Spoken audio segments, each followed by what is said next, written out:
तो बच्चे आज हम डील करने वाले हैं अपेंडिकुलर स्केलेटन। ठीक है, तो इतने दिनों की मेहनत के बाद एक्सियल स्केलेटन समझने के बाद हम आए हैं उस पार्ट पे जो हमारी बॉडी के लेटरल एक्सिस पे ऑर्गेनाइज्ड है। पार्ट्स सेंट्रल एक्सिस पे जो भी था वो सारा एक्सियल स्केलेटन था, लेटरल एक्सिस पे जो भी है वो अपेंडिकुलर स्केलेटन है। तो अपेंडिकुलर स्केलेटन वो स्केलेटन है which is arranged at the lateral axis of the body.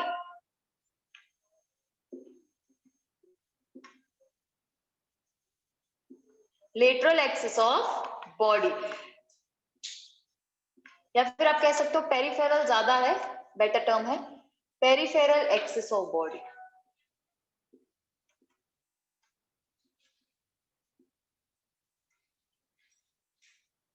तो इसको हम अपेंडिकुलर स्केलेटन कहते हैं।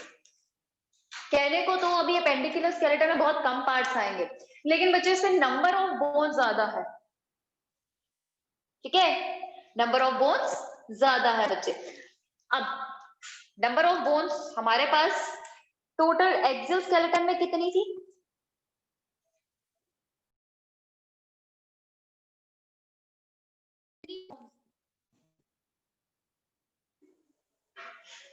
80 बोन्स थी,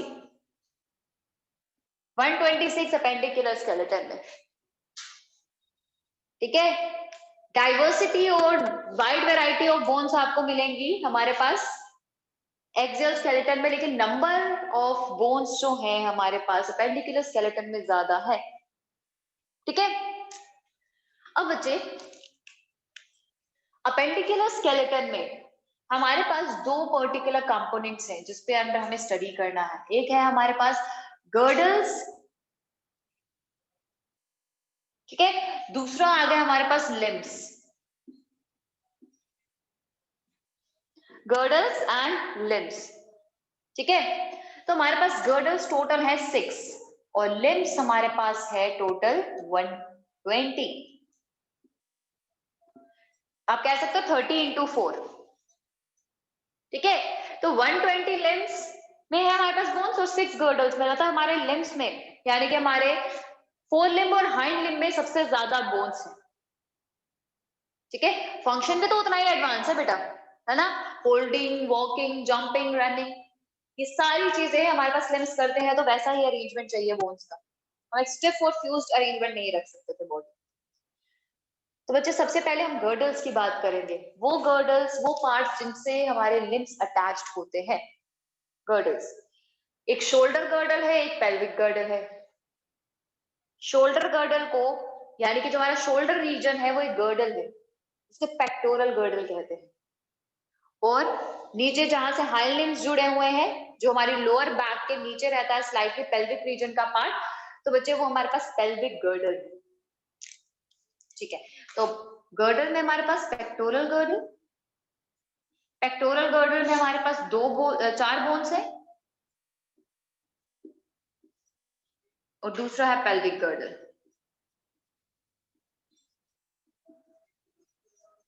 इसमें 2 बोन्स है टोटल।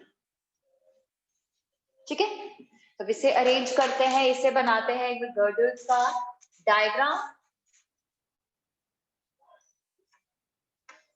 गर्डल्स को एक्सप्लेन करते हैं, तो गर्डल्स में हमारे पास टोटल है 6 बोन्स, जिसमें से सबसे पहले हम ले रहे हैं पेक्टोरल गर्डल, जिसे आप शोल्डर गर्डल कहते हो।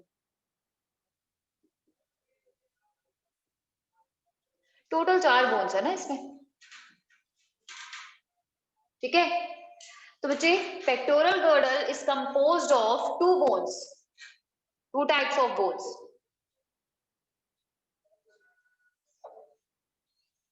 फर्स्ट वन इज स्कैपुला, जिसे शोल्डर ब्लेड कहते हैं,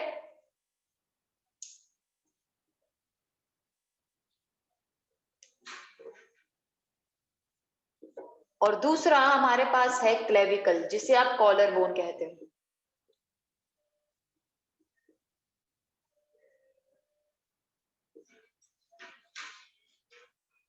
ठीक है, तो पेक्टोरल गर्डल यानी कि आपका शोल्डर रीजन जो है वो इन 2 बोन से बना हुआ है। ठीक है, कंबाइनली ये 2 बोन्स बनाती है हमारे पास पेक्टोरल गर्डल। तो बच्चे एक साइड का गर्डल जो है वो बता देती हूँ, कुछ इस तरीके से हमारे पास तो इस तरीके से ब्लेड आएगा हमारे पास, शोल्डर ब्लेड यानी कि स्कैपुला।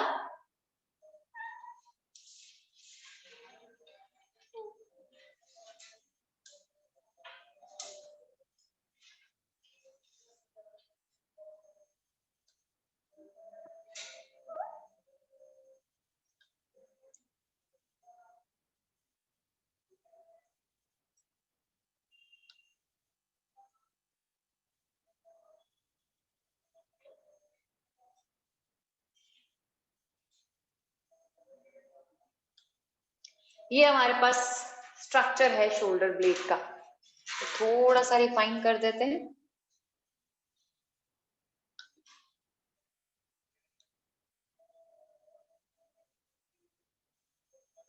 ये स्ट्रक्चर, दैट्स द स्ट्रक्चर। ठीक है,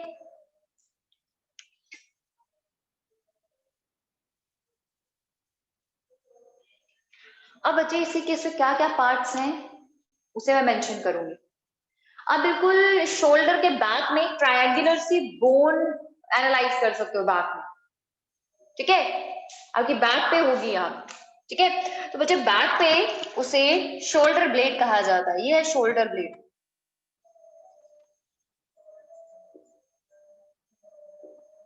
ठीक है, तो ये स्ट्रक्चर जो है वो हमारे पास स्कैपुला का है, सिर्फ स्कैपुला का, ये शोल्डर ब्लेड का। ठीक है, जिसमें से ट्रायंगुलर स्ट्रक्चर को स्ट्रिक्टली शोल्डर ब्लेड कहा जाता है, जिसमें हमारे पास एक कैविटी है, और एक कैविटी जो है वो एक आर्टिकुलेटिंग पॉइंट है।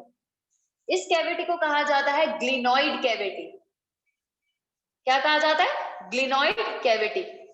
और ग्लिनॉइड कैविटी किस लिए है? हमारे पास ये शोल्डर है, शोल्डर ब्लेड, बैक साइड से ट्रायंगुलर बोन दिखेगी, ग्लिनॉइड कैविटी यहाँ बनती है ताकि यहाँ से आर्म का बोन जुड़ सके, अपर आर्म का, इसे ह्यूमरस कहते हैं। तो ह्यूमरस को जोड़ने के लिए ग्लिनॉइड कैविटी है यहाँ पे।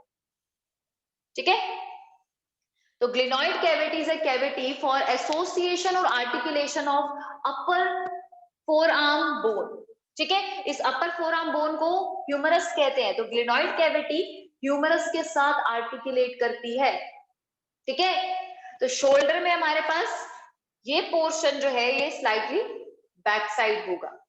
ठीक है, और बच्चे इमेजिन करो ये वाला पार्ट जो है ना, ये स्पाइन है, स्कैपुला का ये पार्ट जो है इसे स्पाइन कहा जाता है। तो स्पाइन कहां से आ रही है? स्पाइन बैक साइड से आ रही है और यहाँ पे खत्म है। इसका ये वाला पार्ट जो है ना, ये यहाँ पे खत्म है, यहाँ पे एंड हो रहा है, यहाँ से बैक साइड। ठीक है, ये हमारे पास शोल्डर ब्लेड का अरेंजमेंट है, यहाँ पे है ये पार्ट, ये वाला। ठीक है, इसके नीचे ग्लिनॉइड कैविटी है, इसके नीचे ह्यूमरस वहां से बाइंड है, और ये भी एक कैविटी है, ये प्रोसेस है जो एक और बोन के साथ जुड़ेगा। वो दूसरी बोन है क्लेविकल। तो क्लेविकल यहां से आती है कॉलर बोन। ठीक है, तो कॉलर बोन यहां से आ रही है। तो glenoid cavity, this cavity articulates with humerus,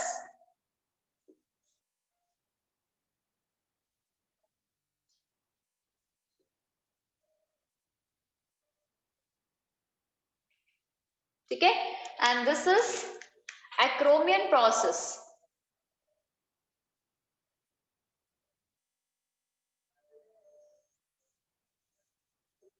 This acromion process is present at the end of the spine, and it is for the articulation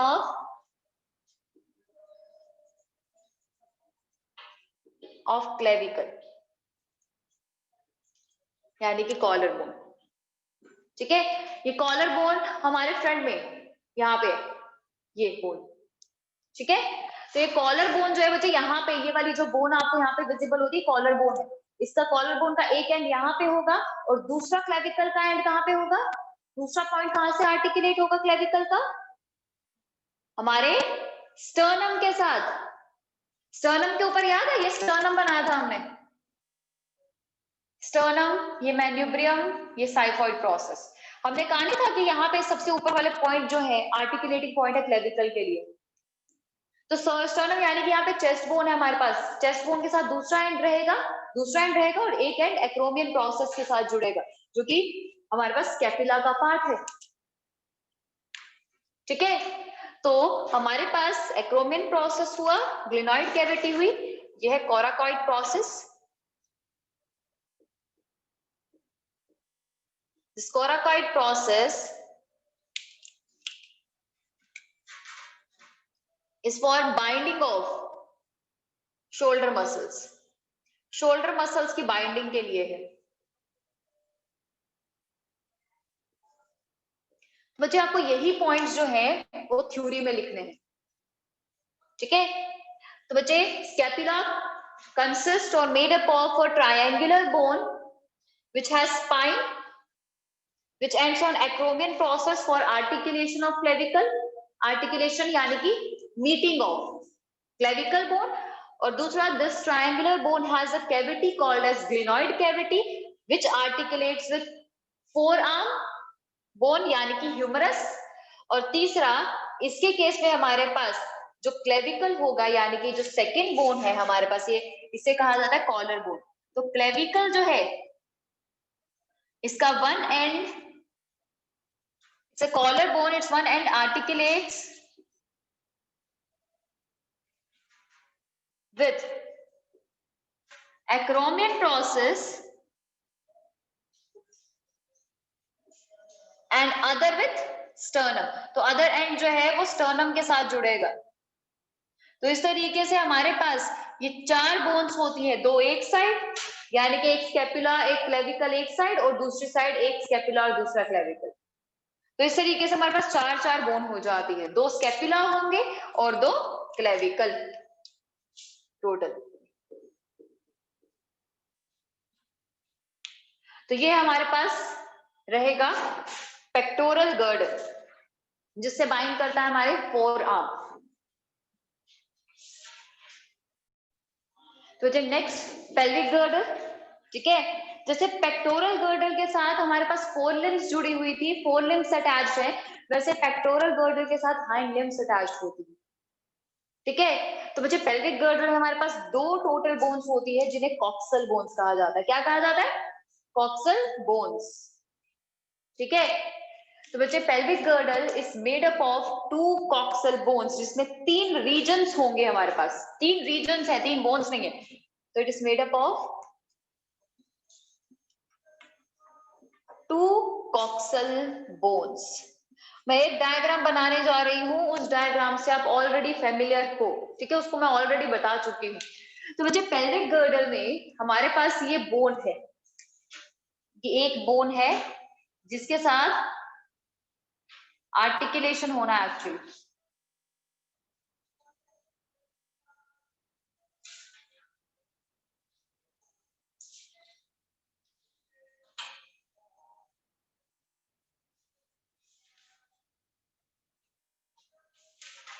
ये बोन आइडेंटिफाई कर सकते हो? किसकी बोन, कौन सी बोन है ये? Sacrum and cortex. ठीक है, तो मैं ये बोन इसीलिए बना रही हूँ क्योंकि पेल्विक गर्डल जो है वो इसी के साथ एसोसिएटेड रहता है। हमारे पास ये जो स्ट्रक्चर आएगा अब यहाँ पे,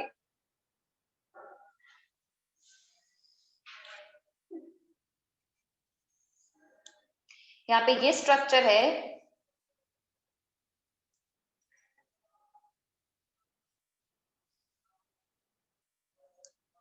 ये स्ट्रक्चर, ये आगे हमारे पास दो बोन्स जिससे आप कहते हो कॉक्सल बोन्स। ये कॉक्सल बोन्स है साइड वाली। ऐसा गर्डल होता है हमारे पास नियरली नीचे। तो बच्चे पेल्विक रीजन में हमारे पास ये है दो बोन्स जिसे कॉक्सल बोन्स कहा जाता है। और बच्चे इसमें जो ऊपर वाला पार्ट होता है इसको इलियम कहा जाता है। कॉक्सल बोन के ऊपर वाले पार्ट को, पार्ट्स है ये, बोन्स नहीं है। इलियम, दिस इज ईशियम, ये है हमारे पास प्यूबिस। ये तीन पार्ट्स हैं जो कि कॉक्सल बोन के हैं, तीन रीजन्स। ठीक है, इलियम, ईशियम एंड प्यूबिस।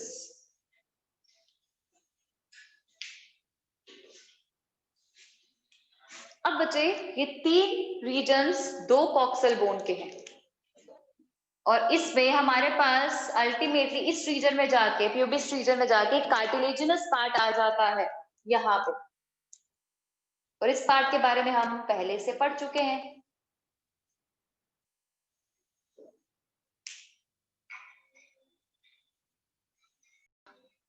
तो बच्चे इस केस में ये जो स्ट्रक्चर है जो कि प्यूबिक रीजन पे प्रेजेंट है, ये हमारे पास बोन नहीं है, ये हमारे पास एक कार्टिलेज है।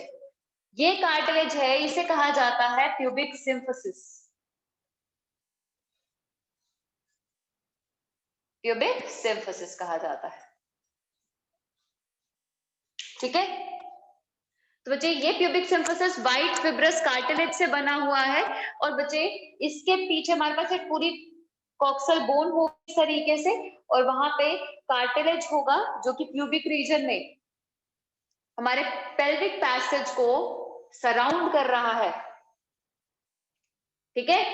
तो ये हमारे पास पेल्विक गर्डर है, और फीमेल की केस में पेल्विक गर्डर वाइड होता है एज कंपेयर टू मेल्स। तो हम पेल्विक गर्डर देख के ही पहचान सकते हैं कि कोई स्केलेटन जो मिला है वो किसका हो सकता है। तो pelvic girder of females is wider as compared to males, ठीक है। तो बच्चे हमारे पास 2 तरह के लिम्स हैं, गर्डल्स हो गए, 2 तरह के लिम्स हैं, जिसमें हमारे पास नियरली है 120 बोन्स, यानी कि 60-60 दोनों लिम्स में होंगी, ठीक है। तो लिम्स में हमारे पास एक लिम्ब है 4 लिम्ब, 4 लिम्स हमारे पास 2 है, 2 हैंड्स हैं, 2 आर्म्स हैं, है ना। तो बच्चे हमारे पास 2 4 लिम्स हैं, तो हर 4 लिम्ब में हमारे पास 30 बोन्स होती है, यानी कि 30 इंटू 2 लिखेंगे हम। और उसके बाद हमारे पास नेक्स्ट बोन है हाइंड लिम्ब, नेक्स्ट लिम्ब है hind limb, hind limbs again 30 bones,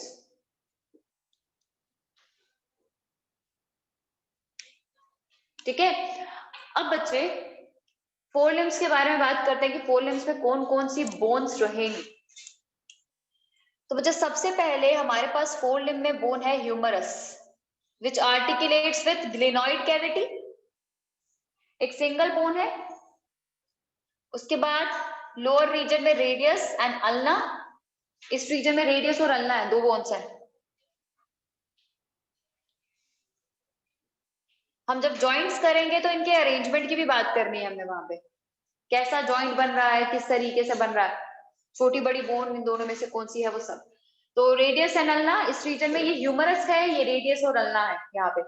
यहाँ पे एक बोन होती है, यहाँ पे दूसरी बोन होती है, ठीक है। ये 2 बोन्स है यहाँ पे। उसके बाद रेडियस और हमारे पास कार्पल्स है, जो रिस्ट रीजन में रहेंगे, ये रीजन रिस्ट वाले रीजन में कार्पल्स। उसके बाद पाम रीजन में मेटाकार्पल्स, ठीक है। उसके बाद आ गया फेलेंजेस,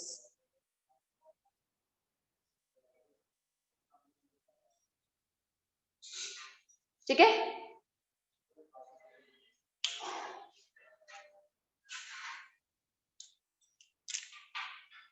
चलिए तो अब बात करते हैं बच्चे इनके नंबर्स की। हमारे पास ह्यूमरस जो है बच्चे, ह्यूमरस का काउंट 1 रहेगा, एक ही बोन है हमारे पास अपर रीजन में, ये वाले यहाँ पे। ये आर्म जो है हमारे पास ह्यूमरस कहलाती है, जो कि ग्लेनोइड कैविटी से अटैच्ड है। So this humerus which is a single bone remains articulated with, articulate यानी कि अगेन मीट अप करना, ठीक है। ज्वाइनिंग होने को जॉइंट्स बनाना कहते हैं, तो आर्टिकुलेट होना यानी कि मीट करना उसके साथ, 2 बोन्स का एक मीटिंग पॉइंट। तो it articulates with glenoid cavity, तो ग्लेनोइड कैविटी के साथ मीटअप करती है। उसके बाद रेडियस एंड अल्ना, जो कि अगेन सिंगल है, single bones, they forms the lower arm part.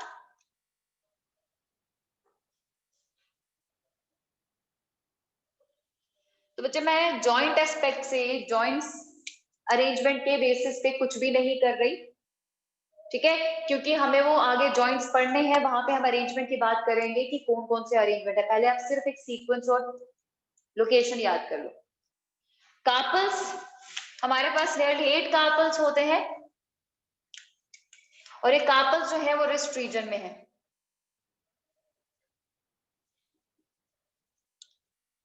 Palm reason में, ये पाम रीजन है हमारे पास, यहाँ पे मेटाकार्पल्स होते हैं 1 2 3 4 और 5, ठीक है। तो 5 मेटाकार्पल्स फॉर 5 फिंगर्स, तो पाम रीजन में।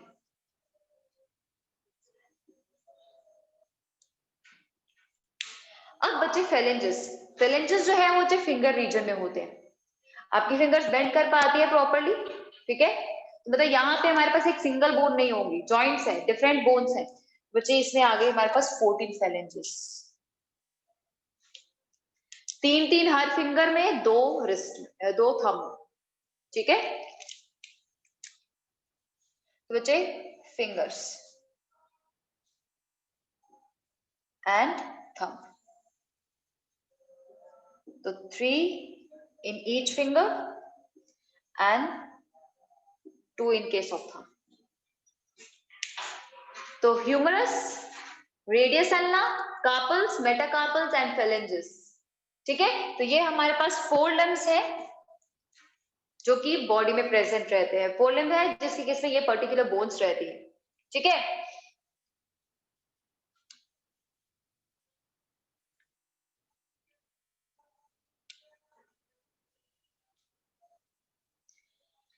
चलिए तो बच्चे अब इसके बाद हाइंड लिम्ब, उसका सीक्वेंस जान लेते हैं। बच्चे हाइंड लिम्स में भी सेम नंबर है और बहुत ज्यादा डिफिकल्ट वो भी नहीं है, बिल्कुल 4 लिम्स की तरह एक प्रॉपर सीक्वेंस रहेगा। 13 to 2 बोन्स। फिर मैं एक लिम्ब की बात करने जा रही हूँ। तो इसके केस में हमारे पास ह्यूमरस था, इसके केस में फेम्यूर है। फेम्यूर जो लॉन्गेस्ट बोन है हमारी बॉडी की, थाई बोन, ठीक है।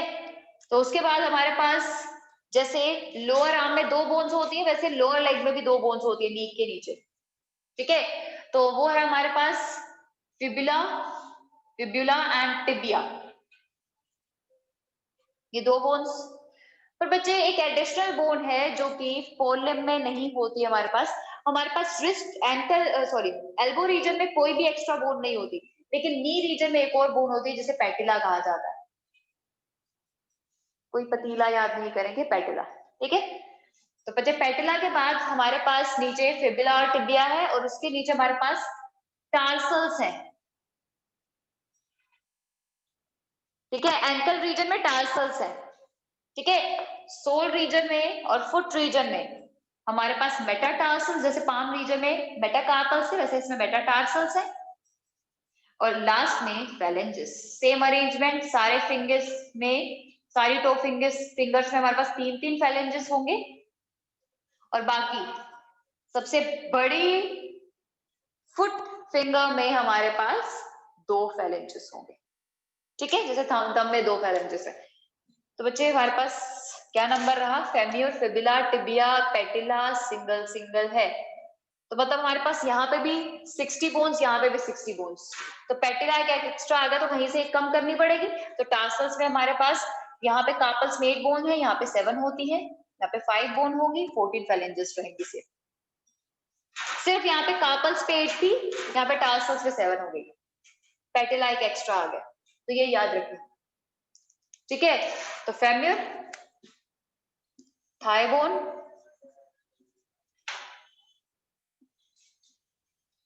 फिबुला और टिबिया हमारे पास लोअर लेग में होते हैं। पैटिला नी बोन है, टार्सल्स एंड मेटाटार्सल्स ये हमारे पास एंकल रीजन में है। फुट सोल में हमारे पास मेटाटार्सल्स हैं और फिंगर्स में 2 in each except large toe finger.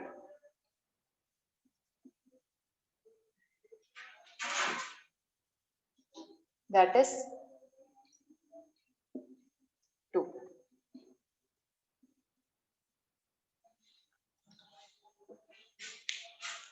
ठीक।